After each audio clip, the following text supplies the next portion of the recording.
achieved. Normally I like to open the show with some kind of ridiculous rant about the MMA world or some kind of bitching and complaining I like to do, and people weigh in periodically about that. But unfortunately, we've got a double billing coming up with not one, but two shows this weekend, I guess Friday night and then Saturday night. So I'll get right to the meat and potatoes, if you will. Welcome back to Kamikaze Overdrive MMA Predictions. As always, I am your host, Scott Johnson, and on this episode of the show, we are breaking down not one, but two shows. First, on Friday night, July 7th, we head to Paradise, Nevada for the Ultimate Fighter 25 finale, featuring a main event against former Ultimate Fighter competitor Michael Johnson, finalist Michael Johnson, and former WSOF champion debuting Justin Gaethje. I'll be giving you all of my main card predictions for that fight, or for that card, with the exception of the tournament finals. It features Dhiego Lima in one half. We don't know who's going to be the other side of things yet, so I'll probably break that fight down in my prelim section, so make sure you check into that part. The second fight, which will go down Saturday night, will be a pay-per-view, UFC 213, also in Paradise, Nevada, and it will feature not one but two title fights, a middleweight interim title fight between Yoel, Romero, and Robert Whittaker, and then a main event showdown between Amanda Nunes and Valentina Shevchenko, a rematch. The first fight, I'll admit it, wasn't that awesome, but this fight certainly has a lot of potential considering how far both girls have come. So I'll be giving you I'll give you 10 predictions on this episode of the show. All of my preliminary picks, as is always the case, will be available at kamikazeoverdrive.net. You can also check out my bet packs, $15 for an individual bet pack. There'll also be a subscription for all of July, which I believe involves 5 cards and just 1 card now in August. You'll be able to save a little bit of cash, usually $20 to $30. You'll have to check it out in the bet shop. The polls for UFC 213 are open, so make sure you check them out as well. It's going to be a long show. There's no denying that. I got a lot of fights to break down, a lot of fights to get to. I think over the last two shows, I've turned a corner. I've had a little bit better luck the last two sets of predictions I've posted. Let's hope that keeps going. And I also want to say thank you very much for everyone who tuned in. My last show in 4 days, I think, hit 3,100 views, just over 3,100 views. I know there's guys who get a lot more views than that. There's a lot of guys who get a lot less. But I appreciate everyone tuning in. It's very awesome that it was able to reach that number. My all-time best, I think, is like 7,600. So considering my videos are usually live and pertinent for like 4 or 5 days tops, I'll take it. On that note, let's get to that first main card prediction. Working our way through the next 10 fights chronologically, we're going to kick it off for the July 7th Ultimate Fighter 25 finale card, and we're opening it up in the UFC's light heavyweight division as Jordan Johnson, no relation, undefeated at 7-0, takes on Marcel Fortuna from Brazil, currently hailing in with a record of 9 wins and 1 defeat. Now, I said Johnson's undefeated. He debuted with a victory over Henrique da Silva. It was a very one-sided decision victory. Fairly dominant, didn't get the stoppage, but certainly took it to him. Fortuna he's only had 1 fight in the UFC as well, but he has a little more history. He lost an elimination fight for the Ultimate Fighter 23 to get into the house at light heavyweight. He debuted as a heavyweight where he KO'd Anthony Freight Train Hamilton, and he has won 6 fights in a row since a loss to Jesse Taylor, who is still competing on the Ultimate Fighter as a welterweight. So that's interesting there as far as size is concerned. Now, Fortuna was clearly oversized in his debut, and I noted that and definitely backed Hamilton as a result. He weighed in just over 210 pounds. He actually lied about his weight to get the opportunity, which is very interesting. For Johnson, he's 6'2". He'll be 1 inch taller than Fortuna. He'll have a 5-inch reach advantage, and he's the younger man by 3 years. Now, Jordan Johnson, NCAA Division I wrestler, 2-time All-American. He is a takedown-oriented fighter, drags opponent to the mat and hold top control and bust them up. He will use a variety of techniques to accomplish said takedowns. Trips and throws from the clinch are certainly an option. He will also look for that more traditional shot. In his debut, he landed 4 takedowns and did a heck of a lot of good work from top position. I like the way he sets up his shot with combinations. He'll punch, change levels. You know, he's had 3 straight fights. This is telling for a light heavyweight. 3 straight fights that he's won that have all gone to the 3rd round. He's able to maintain his pace, maintain his pressure, and keep working, keep doing what makes him effective. Once he hits the ground, he's always looking to advance position. He'll use ground and pound to break them down or simply look for the finish. He's very good at controlling and riding with his opponent and keeping them there, which can be exhausting. He did go for a submission against Da Silva. He didn't get it. He's a bit of an underrated grappler. He's got some good grappling, a good grappling background as well that he can draw upon. If he's forced to compete on the feet, he's fairly simple as a striker, but that doesn't mean he's ineffective. He's got a smooth left jab. He throws a nice straight right as well. He'll mix in an uppercut. Nothing fancy, but again, very effective, and it works. Now, Fortuna, he is a BJJ black belt. He tried but failed on multiple occasions early in his TUF fight to score takedowns against his Ultimate Fighter opponent. and just couldn't get them down, ultimately lost the fight as a result. He does have 5 submission wins as a pro. In that matchup on The Ultimate Fighter, he eventually did score a takedown, lost position, unfortunately, a lot of fatigue setting in by the time he got the fight to the ground. And while he tends to focus on getting to his opponent's back, it's just he wants to get that fight to the mat. That's where he is at his strongest. He has a pretty good reactive double. We saw him against, on the regional scene, pick up some reactive takedowns. If he can't score the double, look for him to switch to a single leg, run that pipe, try to muscle his opponent to the ground, which isn't always effective. And, once on the mat, he actively looks to posture up, move past his opponent's legs, look for that mount, look for that top position, really bust him up. And as I said, he's not afraid to go to the back if he gets the opportunity. Now, the big issue with Fortuna is he tends to fade a little bit, especially in more demanding, grueling fights, and those are the type of fights if you struggle to get takedowns. His striking becomes a little more labored. He's still looking for takedowns, and he's a bit of hit or miss there. On the feet, he tends to throw some single strikes. He has some decent low kicks. He telegraphs his attacks at times. Now, he did blast Hamilton with one heck of a huge right hand, and that's a big thing for a light heavyweight to be knocking out a heavyweight, but Anthony Hamilton has had a history of chin trouble, so I don't want to look too much into it. Hamilton was moving forward, leading with his chin when he was attacking, so it was certainly there to be hit. Overall, Jordan Johnson should have the cardio edge here.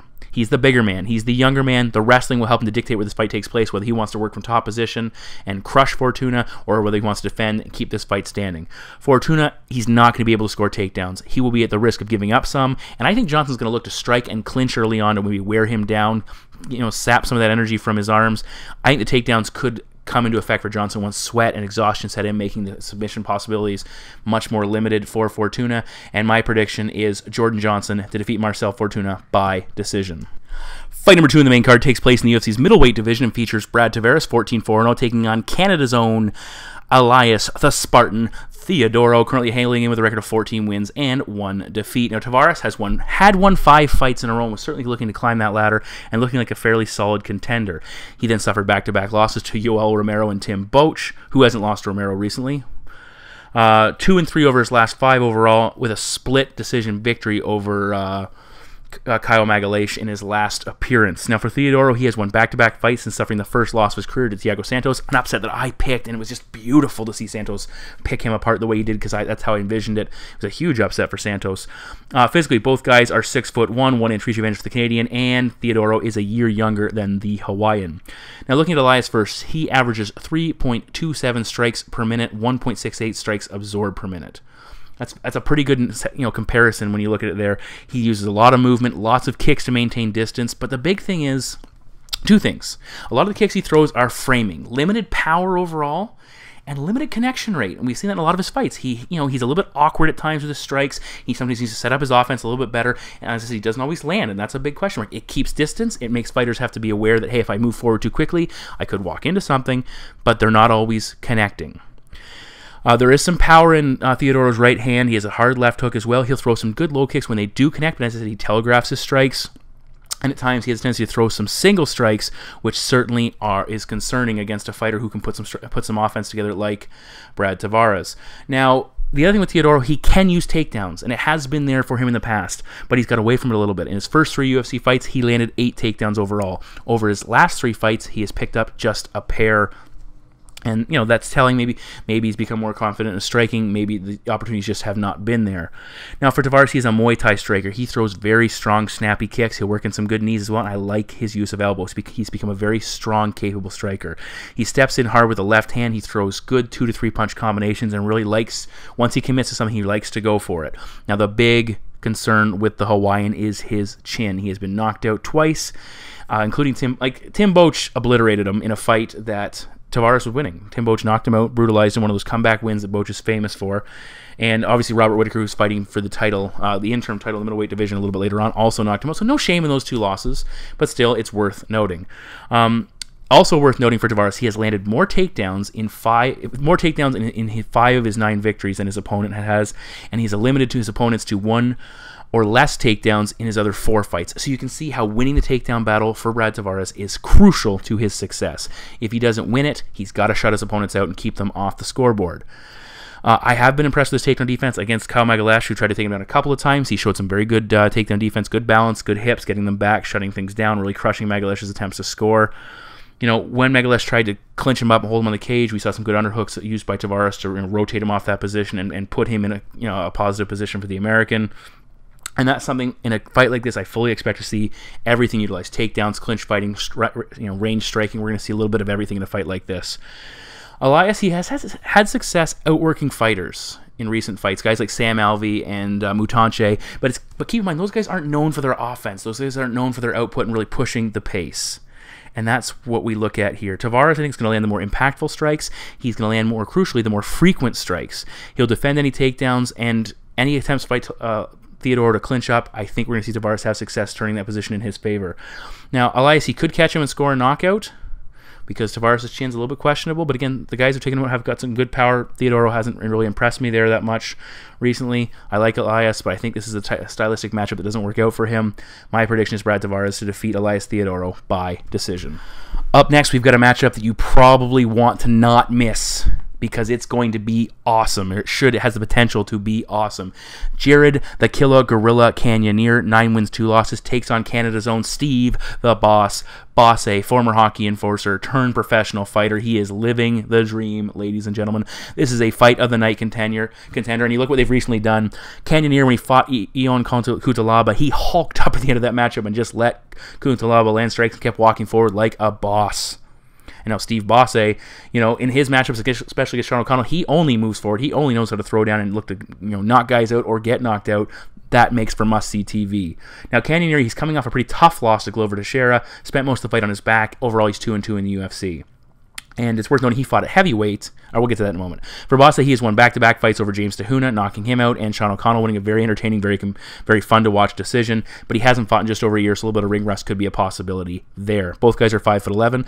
Cannonier, though, will have a monstrous 5-inch reach advantage. He is the younger man by 3 years, and as I was saying before, Cannonier debuted in the heavyweight division, and Bosse temporarily dabbled as a 185-pound fighter against Thiago Santos.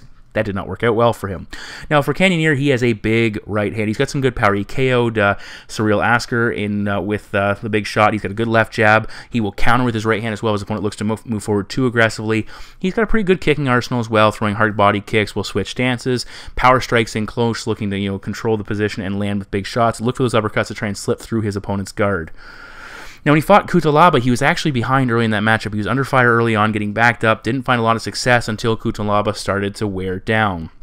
Now, what we did see, despite the fact that he was getting blasted in that matchup early on, he has a very solid chin.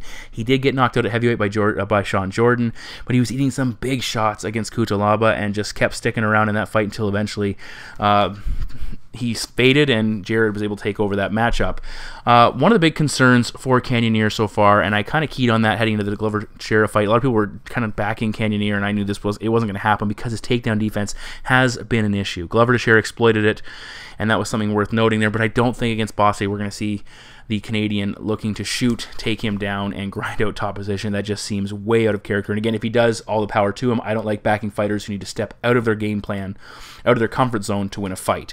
Now for Bosse, 9 wins by knockout, 1 submission victory, 2 decision victories, both of his losses coming by KO, and he did get dropped by Sean O'Connell early in that matchup in a fight that looked like it was all over the way he went down. So impressive that he's able to battle back, stay in the fight, and actually win it. But certainly that chin is an issue, and and that's something worth noting because he's a former hockey enforcer. You have to think to yourself, how much damage has he already taken? How much head trauma has he already absorbed that's going to limit his ability to absorb more in his MMA career? And keep in mind, this guy actually retired at one point in time as well, so he physically probably isn't. He's not at his prime by any stretch of the imagination, even though he's right here competing at the highest level.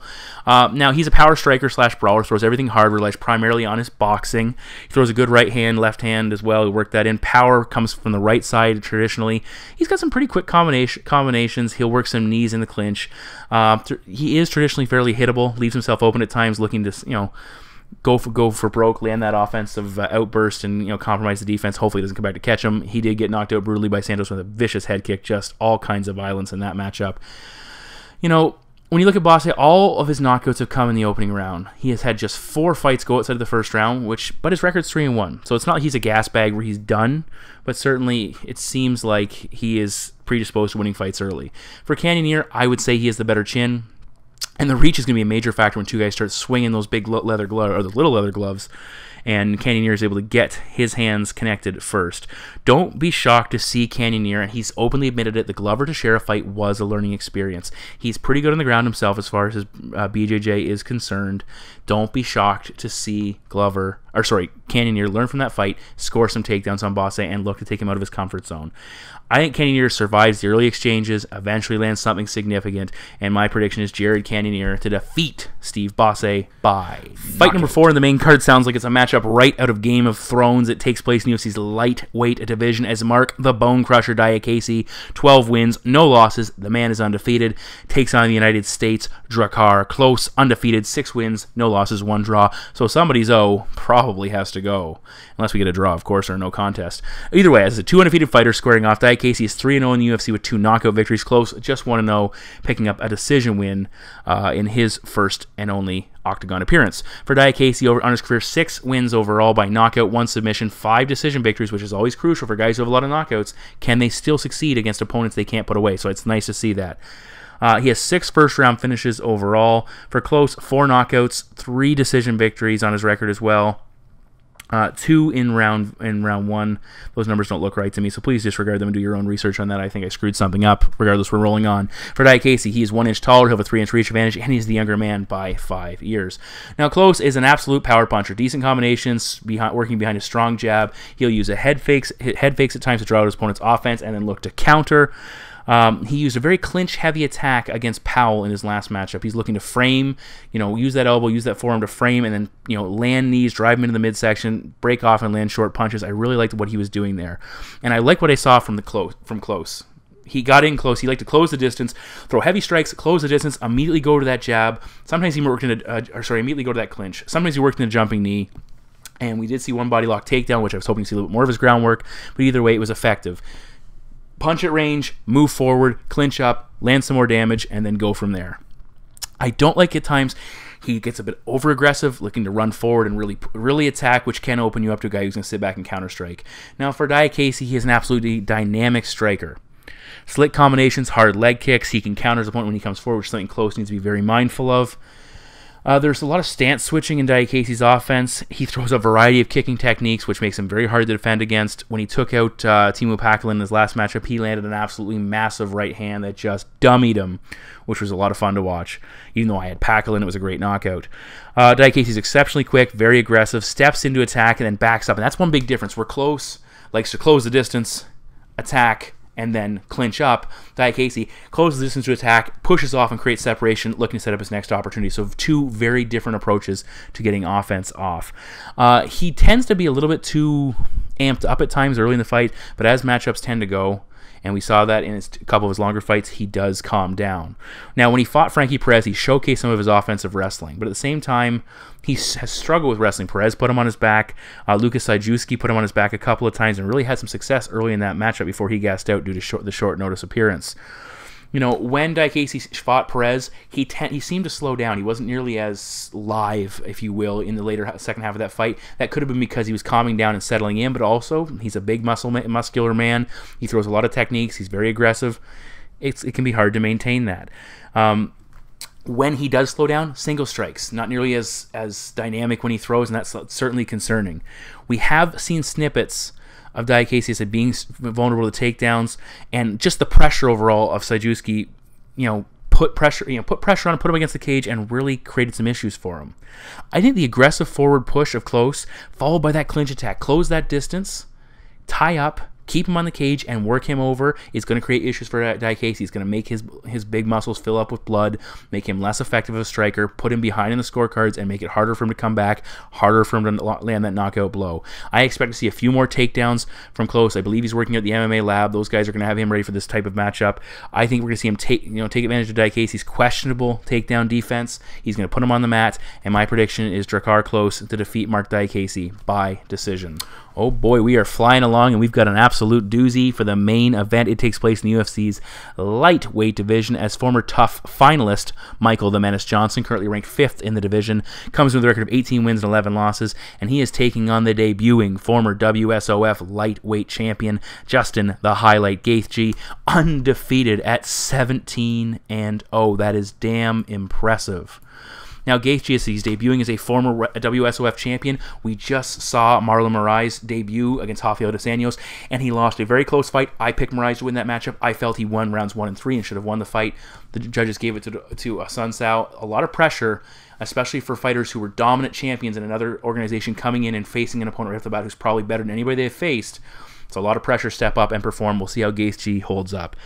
Now, overall, Michael Johnson comes in with just 1 win in his last 4 appearances. He had a controversial loss to Beneil Dariush, a loss to Nate Diaz, and of course a loss to to Khabib Nurmagomedov, who he just beats everybody. So let's just slough that off. Both guys have actually fought a common opponent. Both in 2014 fought Melvin Gillard. Both men were victorious. Gaethje, 1 inch taller. He is 2 years younger than Johnson, and I'm just looking at the reach. Gaethje's reach not recorded yet, and I couldn't find it before when I looked, so we'll have to just see how that comes up. Now, looking at Justin Gaethje, 14 wins by knockout, 1 submission win, 2 decisions. You kind of see how he fights. He has 5 fights that have gone to the 3rd round of the 17 appearances he's made, nothing further. And this is a 5-round fight main event, so that's worth noting. He is incredibly exciting, but he is very reckless, very tough. He can take a lot of damage. He can absorb punishment, and he's exceptionally aggressive. He will exchange, but he gets hit a heck of a lot. He carries a very crazy pace early on. He gets hurt, he survives, and he wears his opponents out because of it. They can hurt him, they can do damage, but all the while he just keeps moving forward, and they are breaking down because he's dishing out damage as well, and eventually they succumb to whatever he's dishing out. He keeps coming forward. Against Luis Firmino, he was actually struggling at times, especially in the 2nd round, I believe it was. Firmino was landing some good combinations, and Gaethje was getting tagged, and Firmino was doing okay until he gassed out. He suffered an eye injury that eventually stopped the fight.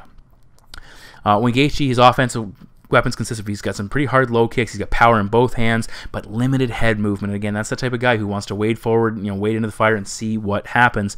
That's a tough thing to do at this level. When he fought, again, I said he was getting cracked. When Firmino paired his punches together in combinations, Gaethje was taking some serious damage.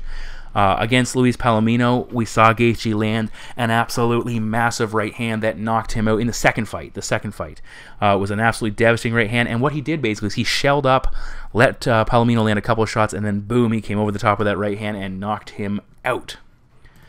Gaethje comes from a wrestling background. He will use takedowns when needed. He's got a good sprawl defensively and good top position control and ground and pound. But again, it's something he likes to stand and bag. He likes to impress people. That's why he puts on must-see TV. Now, for Michael Johnson, he's a very aggressive striker in his own right. He's a pressure-based striker, puts combinations together, decent wrestling overall, but he tends to use it more in reverse to get those hips back and to avoid his opponent getting the fight to the ground. He's got good footwork, good lateral movement. He throws a very nice long right jab. He will go to the body as well. And he does some of his best work. If he gets his opponent pinned against the cage and backtracking with nowhere to go, he really knows how to let his hands go and pile up the damage. He averages 3.77 strikes landed per minute, which is a pretty good clip. Not overwhelming, but certainly strong. Now, his numbers defensively, 3.74 strikes absorbed per minute. Those can be a little bit skewed, a little bit concerning, but those numbers have been inflated by the Nate Diaz and Khabib Nurmagomedov fights. So just two fights out of all of the matchups he's had where he gave up a lot of offense that have pumped those numbers up. Not indicative of what he's capable of overall. He does have 8 wins by knockout. Dustin Poirier, Gleison Tibau, Danny Castillo, just 3 names of the guys he has stopped. Now, for Michael Johnson, a couple issues. They've been his cardio, certainly concerned, submission defense, and he was out-wrestled in both the Jury and Nurmagomedov matchups. His chin's a bit of a question mark as well, so he's definitely a flawed fighter, but he's definitely made a lot of strides of late.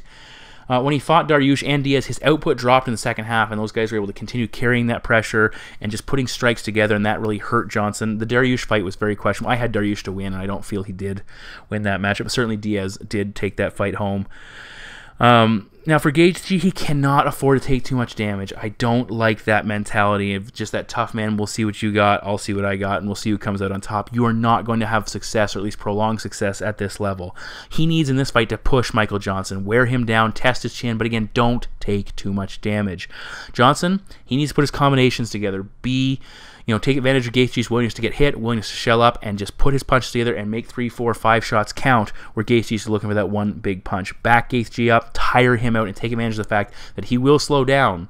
But in this scenario, Johnson needs to show him, I'm not going to back off. I'm not going to be that guy who just goes away in round 2 or round 3 of a big fight. Gaethje could go the wrestling route, certainly a possibility, but he's more likely to opt to stand and bang it out. Johnson's speed and combo striking will be a major issue for Gaethje, especially as the fight advances. Winning fights by taking damage and outgritting opponents is certainly it could succeed at this level, but it's not something you want to do consistently. I think it's going to cost Gaethje here, and my prediction is Michael Johnson to defeat Justin Gaethje by decision, potentially a late finish, but I've got Johnson by decision.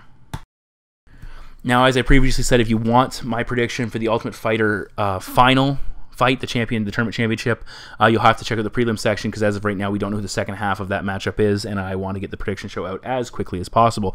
We are now switching gears to the pay-per-view, which will go down on Saturday night. UFC 213 should be a heck of a matchup, should be a heck of a card, heck of a matchup we're going to talk about first. We're in the UFC's lightweight division as the former champion, Anthony Showtime Pettis, 19 wins and 6 losses, takes on a man who's perennially been at the top of the division, but certainly has slipped in recent years. Jim Miller, 28 wins, 9 losses, 1 no contest. And now, Pettis is returning to the division after a one-on-one stint at featherweight. He finished Charles Oliveira, got himself an interim title opportunity against the now champion Max Holloway, and was finished in that bout. And, you know, it was an interesting run. It was an entertaining run either way. Not overly successful, and he's back to probably a division where he's a little undersized, but probably more comfortable. Miller is coming off a hard-fought defeat against Dustin Poirier. He had won 3 consecutive fights and kind of rejuvenated himself prior to that loss.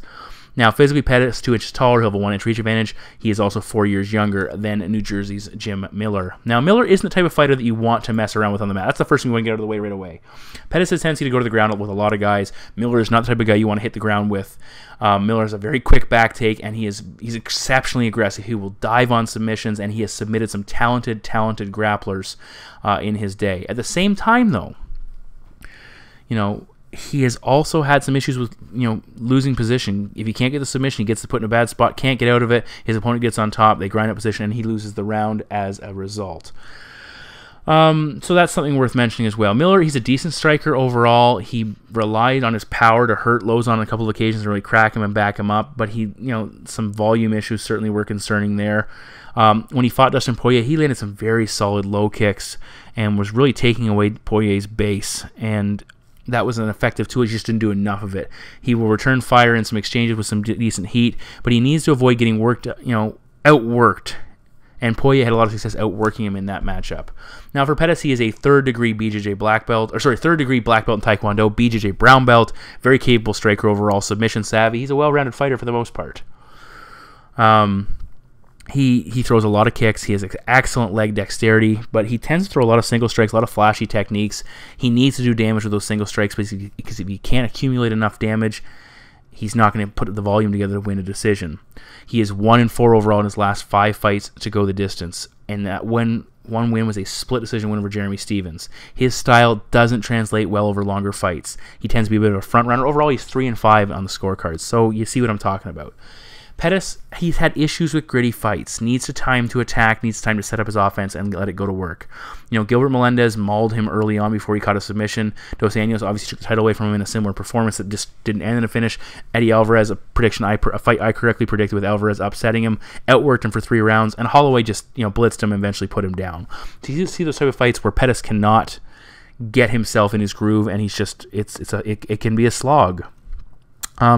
He has shown his grappling chops, though, and that's certainly worth noting. Submitting Charles Oliveira is certainly an impressive feat, and that's something he'll attack off his back because he can be taken down, but again, it's not a winning position. If you get taken down too often, it's going to cost him.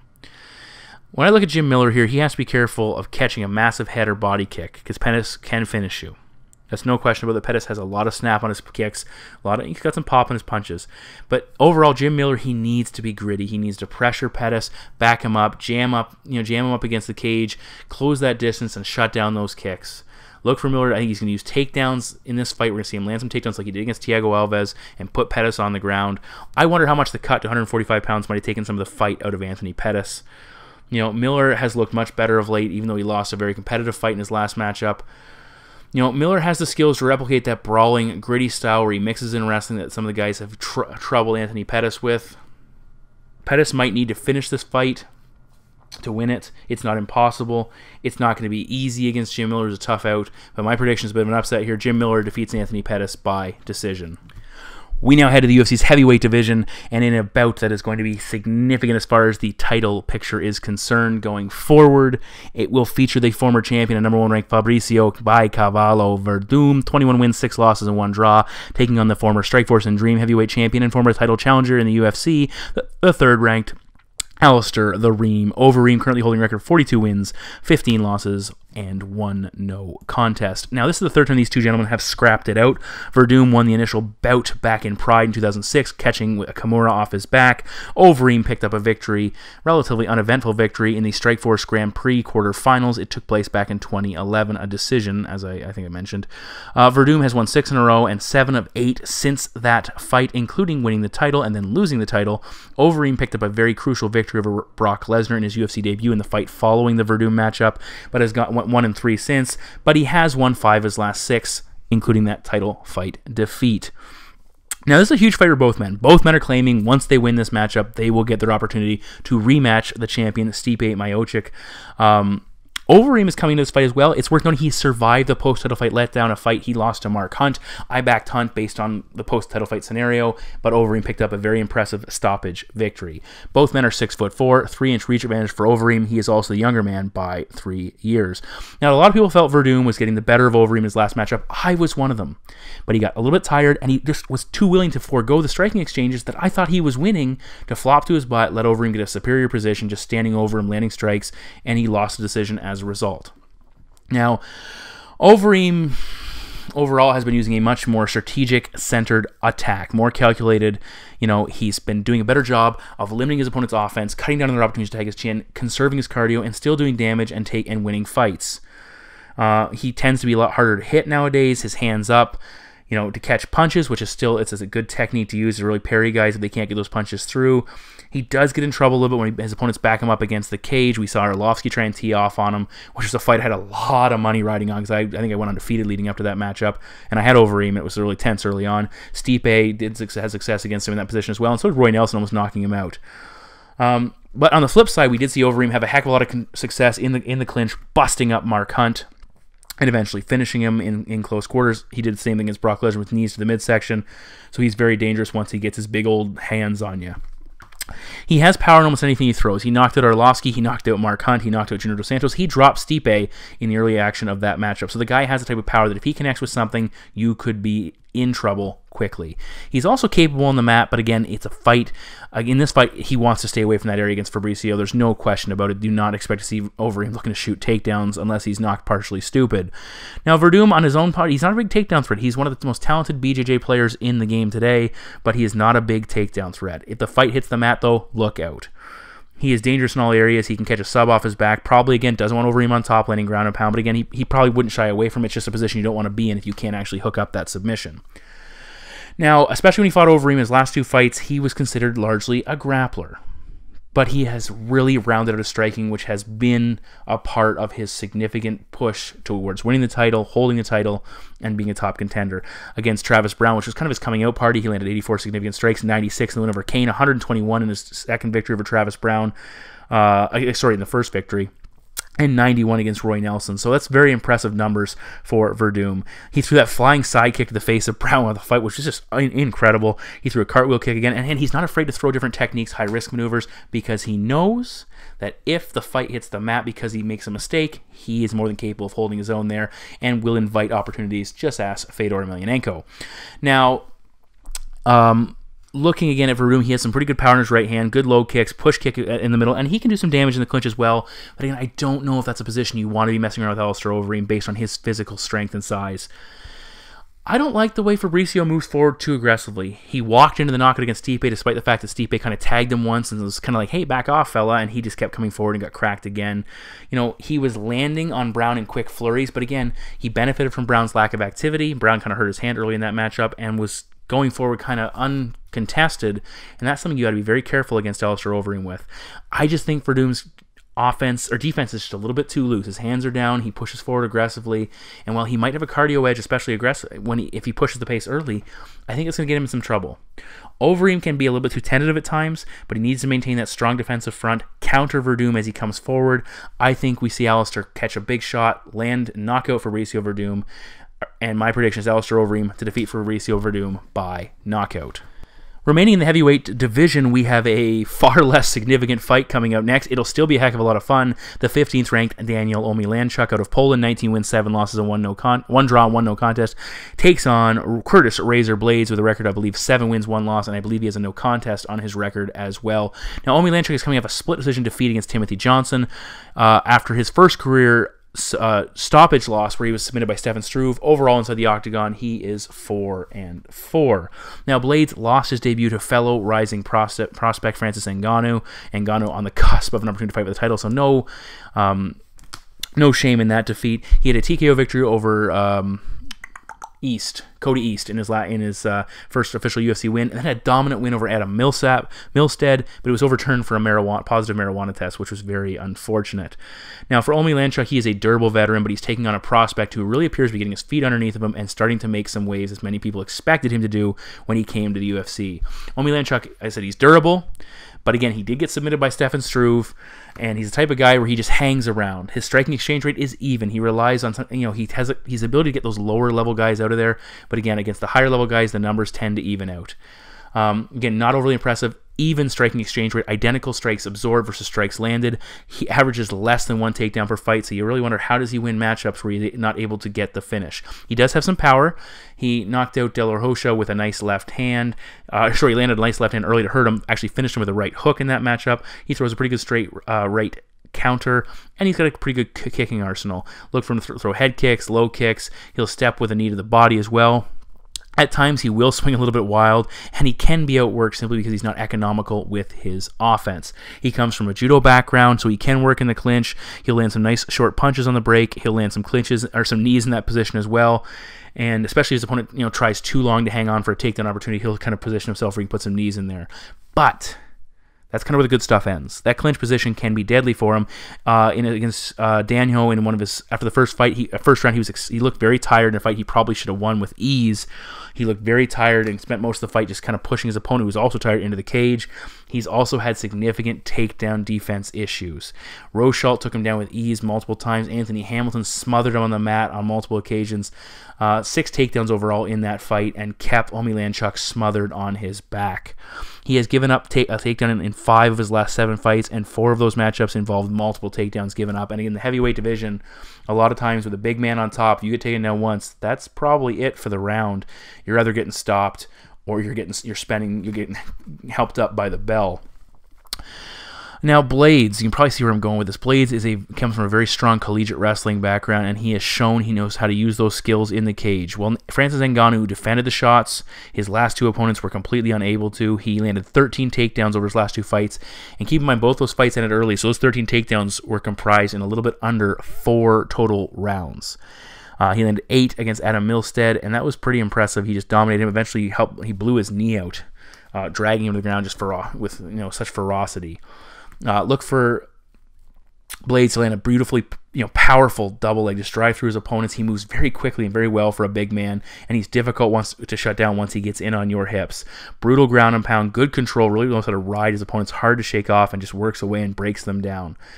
He is a little bit hittable on the feet, but again, he took some massive shots from Francis Ngannou. And again, he did not go out in that fight. The referee stopped the fight because his face is swollen up so much, so he can take damage. And he has gone to the second round or further in 6 straight fights, so he can carry that offensive attack deeper into matchups, which is crucial in the heavyweight division. Omielanczuk's takedown defense is simply not good enough for this fight. It's not good enough to keep him vertical. His output isn't consistent enough to back Blaydes off and to make him concerned with coming forward to close for the takedown. I think Blaydes is going to score takedowns and break Omielanczuk down from top position, and my prediction is Curtis Blaydes to defeat Daniel Omielanczuk by TKO. We move now to the co-main event of the evening in the UFC's middleweight division. It will feature an interim title fight, with the winner getting an opportunity to challenge Michael Bisping for his middleweight championship. The number 1 ranked fighter in the division, Yoel, the Soldier of God Romero, 12 wins and 1 loss, takes on the 3rd ranked fighter in the division, Robert the Reaper Whittaker of New Zealand, currently reigning with a record of 19 wins and 4 defeats. As I mentioned, interim title fight, winner gets a shot at Bisping, so a lot of pressure on both individuals. And both fighters come into this matchup on an absolute tear. Whittaker has won 7 consecutive bouts, including a definitive beating of Jacare Souza, finishing him via TKO, I believe it was. Romero has won 8 in a row and is so damn impressive as well. A split decision win over Jacare, though. Very controversial. I picked him to win that matchup. Brutal KOs, though, of Lyoto Machida and Chris Weidman. So certainly some big wins on his own ledger coming into this fight. Both men are 6 feet tall, same height. Whittaker is 13 years younger than Romero. So reaching that opportunity to fight for the title at the same time, different points in their lives, though. You'd never know Romero is that old. It's just impressive. He is a physical specimen. Whittaker, 9 wins by knockout, 4 stoppages on his current winning streak. Romero, 11 of his 13 wins have come by KO or TKO, 6 on his current streak. So both guys are getting it done with their fists. I love the fact, I believe they're calling Robert Whittaker Bobby Knuckles. I love it. It's great. Keep it going. Whittaker, he has power. Throws nice, straight, long punches, a stiff left jab. He'll throw a step-off left hook. He's very unorthodox in his offense. And that's something I think that throws a lot of guys off. He drives very hard into his strikes. He can cover a lot of ground, and he does a good job of punching and exiting at different angles, and then moving backward, which takes him out of the danger zone when his opponents look to return fire. He can also stop and stop motion, change direction, and launch into attacks, which is very effective. He's got some good kicks as well. He's a very quick left hand. He had landed a very quick left hand and then a brutal straight right that dropped Jacare early on. Then later on, he threw a left hook and followed with a sneaky right head kick that put Souza on the mat for good. Eventually, ground and pound sealed the deal. So very impressive victory there. He did a good job of withstanding the pressure early on of Derek Brunson. That was a very testing fight, and he handled it exceptionally well, defended, avoided damage, and took over that matchup and got the finish. When he fought Jacare Souza, again, he's fighting guys at their best. Souza came in looking to get the fight to the ground where he does his best work, looking to gain that top position, and we saw Whittaker, defend takedowns, roll with takedowns, get back up, and he made Souza wear himself down looking to get that fight to the ground. Overall, 91% takedown defense for the New Zealand fighter. Very impressive. Now for Yoel Romero, the guy is an absolute specimen. Covers distance very quickly. He changes speeds and cadence and rhythm all at various times to really throw opponents off. He slides out of range very well. He's just a very dynamic striker. He throws a very nice counter left hand. He throws a quick 1-2. He blasted Tim Kennedy with the right hand. He took out Brunson with he dropped Brunson with a couple of left hands as well. He's got a power push kick down the middle. He'll throw a big body kick as well. And he is so athletically gifted. Look for him to throw that jumping knee at any point in time and land and knock guys out. One thing I like, and we see he has the ability to see strikes coming, anticipate his opponent's offense, and move away. Fighters have a lot of trouble connecting on him because he is so he's so difficult to attack, and he reads their offense so effectively. When he fought Machida, he had a lot of success cutting off the cage and keeping pressure on him. Lots of kicks early in that matchup, but again, he's just very effective at what he does. He dropped Jacare with a spinning back fist. But the big thing, and this is what I'm going to talk about with Yoel Romero, he's an exceptionally gifted athlete. He's a very dangerous man, but he has a tendency to be a little lackadaisical in his offensive output. Prior to dropping Jacare with the spinning back fist, he wasn't doing a heck of a lot. Wasn't nearly as active as he needed to be. And, Romero, once he started to slow down, struggled to maintain his output. So you wonder, if he didn't have those big moments early on, how does that fight turn out? In his fight against Chris Weidman, he was taking a lot of kicks early in that matchup, not responding. Was he pacing himself? He didn't do enough to win. He lost round 1. He didn't do enough. He only landed 18 significant strikes overall before landing a flying knee. It's, again, similar scenario. He lands a big offensive maneuver that scores huge, turns the fight in his favor, and that's big. That's what he goes on. Similar against Machida. It was an interesting, very close fight early on. Machida, he landed a takedown and took Machida out with a ground and pound. Again, that big moment, he was able to take the fight over. If it doesn't come, look out. That Derek Brunson fight, he was in trouble. He was probably behind in the scorecards before scoring a very, very late stoppage.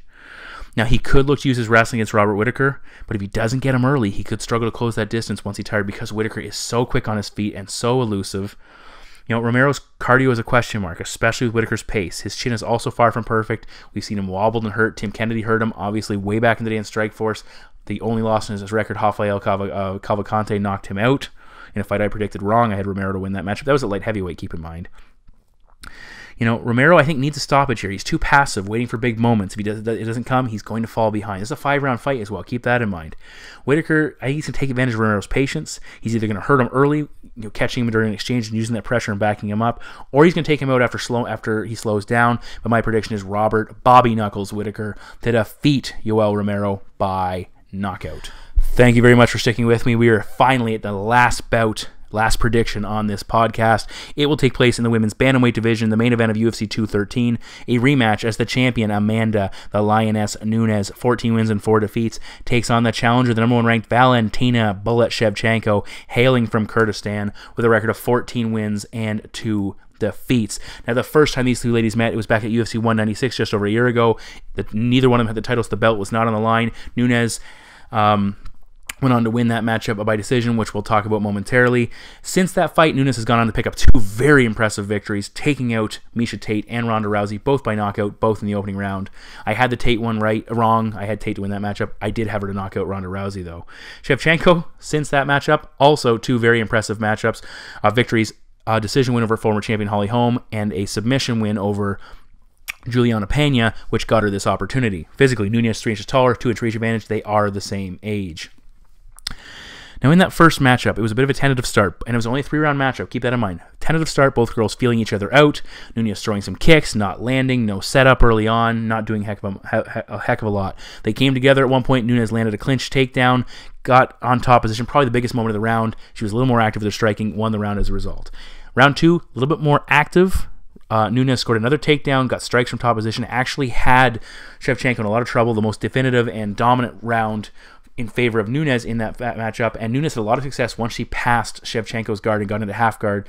Valentina had a lot of issues, and Nunes did some serious damage. Eventually, Nunes got back, looked for a rear naked choke. It didn't happen. Shevchenko got top position, but not enough time in the round to do anything. Round 3 came out, and Shevchenko came out with a lot more pressure, a lot more urgency, which she should have probably done in round 2. She landed some knees and elbows early on, stunned. Nunes had her backing up, got on top, had her in a lot of trouble. Nunes, when she did get back to a vertical base, she was throwing a lot of single strikes. She looked hurt. She looked tired. You know, Shevchenko was landing some good knees, short punches. And ultimately what it came down to when the fight ended, Nunes looked in trouble, but she won the fight on the strength of a strong, just a better start. Not a strong start, but a better start. We'll say that. She has won 8 fights in a row that have ended in the opening round, but that was their only victory over her last 4 fights that she picked up once that first round ended and she had to fight on. So she's 1-3 in her last 4 fights to go outside of the first round, and that was, of course, this is the Shevchenko fight. And you look at Shevchenko overall. She's battled through several longer fights, including that 5-round victory over Holly Holm in Holly Holm's first bout after fighting for the title. So she's got a lot of longer fight experience. Overall, Amanda Nunes is very dangerous. Big power. She crushed both Tate and Rousey with those big shots. But I would say the significance of those fights is a little overblown. Tate clearly at the end of her, was closing in the end of her run. Rousey, same thing, probably end of her career. I would say impressive wins, but still girls who probably were winding down at least where they were, and very quick wins. It's what Nunes kind of does. For Shevchenko, she went 5 rounds and beat Holly Holm in a striking-based contest. Very impressive. Very impressive. She hit the mat with Juliana Pena over a couple of rounds and submitted her. Very impressive. Those fights, I think, are a little bit more telling as Shevchenko's a bit of a better place right now. Nunes' key to winning this fight is either to land takedowns, leading to a finish, ground and pounder submission, either way, inside the first 2 rounds, potentially the first round, knowing her track record, or to hurt her on her feet and pull the stoppage with, again, TKO or submission to a stunned Shevchenko on the mat. For Shevchenko, she underperformed in that last matchup. There's no 2 ways about it. She had a slow start against Holly Holm, but again, over 5 rounds, rallied and got the better of that fight. She needs to push the champion early here. Back her up, make her work. Even if she drops the opening 2 rounds, Nunes doesn't have the gas tank to keep pushing in rounds 3, 4, and 5.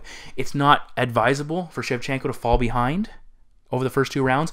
If she can get a round in out of the first 2, over the first 10 minutes, get one of those rounds in her favor, she should win the fight, whether she gets all 3 of the last 3 rounds or if she gets 2 of them. That should be her fight to win.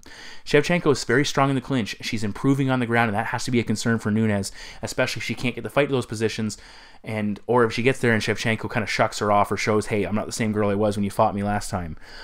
I like to see Shevchenko use a bit of that clinch against Nunes, jam her up, test her cardio, take away some of that natural power she has at distance. Shevchenko will be the more active fighter early. I think she's learned from that fight. She's going to come out and be aggressive early on. Nunes is going to do well early on. She'll have her moments. But once, I think we're seeing closer opening 2 rounds. Once we get past that, Shevchenko will take this fight over, and I think Nunes is going to slow down significantly. Shevchenko's going to have a lot more success grinding, beating her up, and while a late stoppage is certainly in the cards, my prediction is Valentina. Actually, let's go this. My prediction is Valentina Shevchenko to defeat Amanda Nunes by TKO and become the new women's bantamweight champion. So those are my 10 main card predictions for 2 fights spread out over 2 days. Thank you for sticking with me. It's a lot of fights to break down. Guess what? There are more prelims that I have to put together as well. They will be available at kamikazeoverdrive.net, so please check them out. My bet packs will be available. You can vote in the public picks for UFC 213, see what who the public is backing. The prediction panel will also be up, live and running, so please check that out. Again, I will do my best to answer all emails. My availability for Friday is going to be a little bit limited, but either way, certainly if you have the opportunity to get a hold of me if you have any questions, follow me on Facebook, hit me up with an email to the contact page on our website, or Twitter is always available as well. I appreciate you guys always tuning in. I thoroughly enjoy doing this as much as I possibly can. Let's hope I keep that upward turn going into the summer. We get a lot of fights to break down, and my prelim predictions will be exceptionally short, so I can get them all up. Speaking of which, let's get to them right now. So take care, guys, and I'll talk to you soon. Bye-bye.